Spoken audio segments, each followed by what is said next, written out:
अस्सलाम वालेकुम नाज़रीन। चाइना ने श्रीलंका के आईएमएफ के पैकेज के हसूल के लिए जो एश्योरेंस दी है, उसके बाद श्रीलंका को आईएमएफ का पैकेज जो है वो डील साइन करने में ज़्यादा अरसा अब नहीं लगेगा और कहा यह जा रहा है कि मार्च के आखिर में ये डील जो है वो साइन हो जाएगी। चाइना ने एक और बहुत बड़ा काम किया है और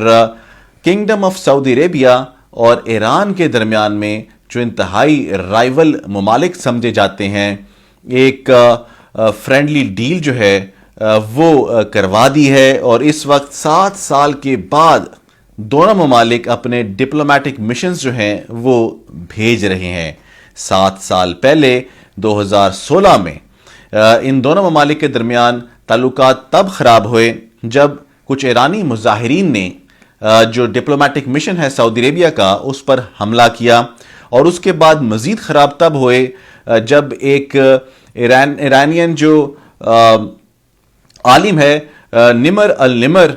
उनका जो है वो एग्जीक्यूट कर दिया गया सऊदी अरेबिया में।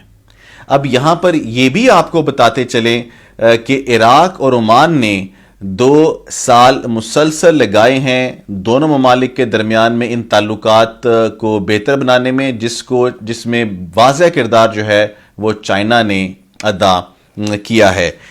यहाँ पर यह बात भी बताना काबिल ज़िक्र है कि यमन में आप देख सकते हैं कि एक तरफ बागी कहलाते हैं जिनको ईरानियन सपोर्ट का जो है वो कहा जाता है, तो दूसरी तरफ जो है किंगडम ऑफ सऊदी अरेबिया ने मिलिट्री अटैक किया हुआ है। ये डील होना इस वक्त खित्ते के लिए एक बहुत अहम एक पॉइंट होगा और यहाँ देखा जाए तो किंगडम ऑफ सऊदी अरेबिया इस वक्त टर्की में ज़लज़ले के बाद टर्की और शाम की तरफ भी इसने रुख इख्तियार किया और टर्की के साथ हालांकि इनके ताल्लुकात एक सहाफ़ी के कत्ल के बाद ख़राब हो चुके थे, मगरबी $5 अरब जो हैं वो टर्की के बैंक में रखवा कर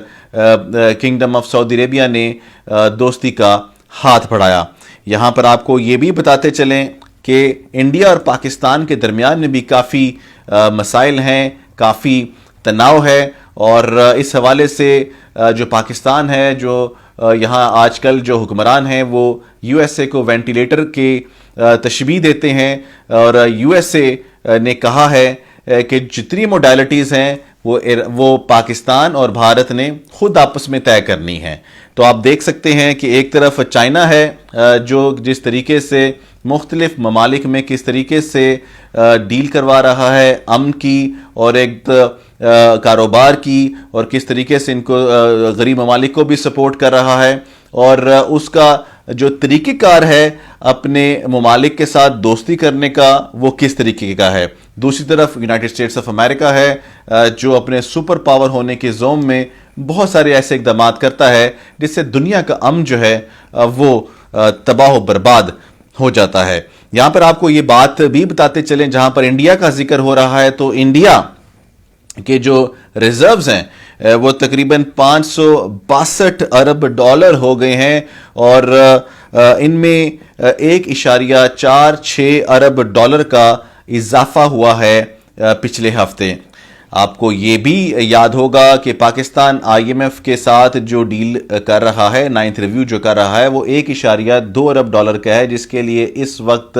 पाकिस्तानी हुकूमत को जो है वो क्या कुछ करना पड़ रहा है। और यहाँ ये भी बताते चलें कि इंडिया जो है उसके जो रिजर्व्स हैं पिछले 4 हफ्तों में तकरीबन $15 अरब जो हैं वो कम हुए, यानी $15 अरब इस वक्त जो है वो इंडिया ने खो दिए और उसके बाद दोबारा तकरीबन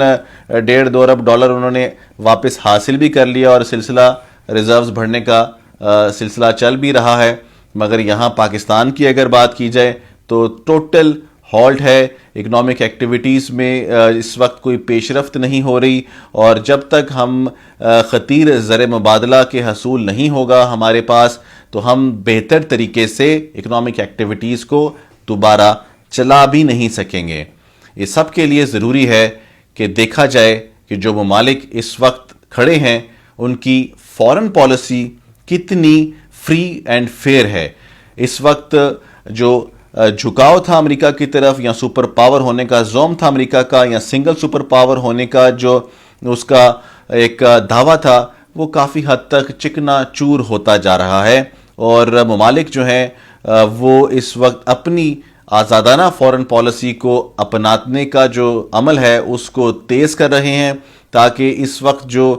گلوبل ریسیشن ہے اس سے اپنے آپ کو بچایا جا سکے۔ اللہ تعالیٰ پاکستان کو بھی ایسی قیادت نصیب فرمائے کہ پاکستان اپنی فری فورن پالیسی کو جو ہے وہ لے کے چلے اور اپنے بارے میں سوچے، اپنی اکانومی کے بارے میں سوچے، اپنے لوگوں کے بارے میں سوچے۔ نیکسٹ ویلاگ تک کے لیے سید علی میدان کو دیجیے اجازت۔ اللہ نگہبان۔